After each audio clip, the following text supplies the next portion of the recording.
Today's Toolbox talk is about electrical safety, a topic that affects everyone on the job site, whether you're working directly with power tools or simply walking near energized equipment. Electricity is something we often take for granted, but it's one of the most dangerous hazards in the workplace. It can cause severe burns, shocks, arc flashes, and even fatalities, often in an instant, and usually because of simple mistakes. The first rule of electrical safety is awareness. Always know where electrical lines, cords, and panels are before you work.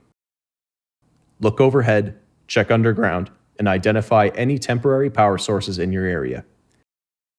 If you're unsure whether or not something is energized, treat it as though it is. Before working on or nearby any electrical system, you must confirm if it's de-energized and locked out. Follow your company's lockout tagout procedures. That means disconnecting the power, applying your lock and tag, and verifying the system is truly off before you begin. Never assume someone else has done it for you. Inspect all cords, tools, and equipment before use.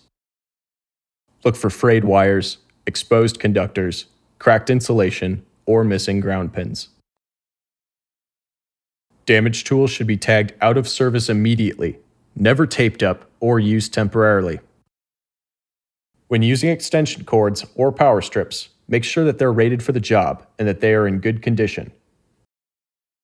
Keep cords out of the water, out of walkways, and off of sharp edges. Never plug multiple cords together or overload a circuit. When working outdoors or in damp conditions, use ground fault circuit interrupters. These devices protect you from shock by cutting the power instantly if a ground fault occurs. Test your GFCI before every use. It only takes a second.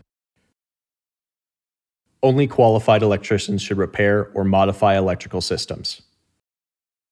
Never try to make quick fixes or rewire something you don't fully understand. Even low voltage circuits can cause serious injury if handled improperly. Be aware of your surroundings.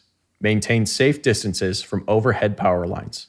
At least 10 feet for lines up to 50 kilovolts, and even farther for higher voltages. If equipment such as cranes or lifts are being used near power lines, spotters must be assigned to maintain clearances. Always wear the right personal protective equipment for electrical work. That may include rubber-insulated gloves, dielectric boots, arc-rated face shields, or flame-resistant clothing, depending on the job and voltage level. If an electrical emergency occurs, like a shock, arc flash, or fire, do not touch the victim until the power source has been shut off. Call for help, isolate the energy source, and then begin first aid or CPR if you are trained to do so. Let's recap. Treat all circuits as energized until proven otherwise. Use lockout tagout every time before servicing equipment.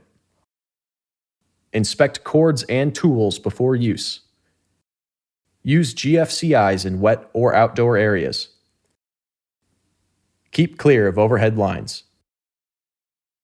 Never take shortcuts when it comes to electricity. Electricity doesn't give second chances. Respect it, plan your work carefully, and always take the time to make sure your tools and system are safe before you touch them.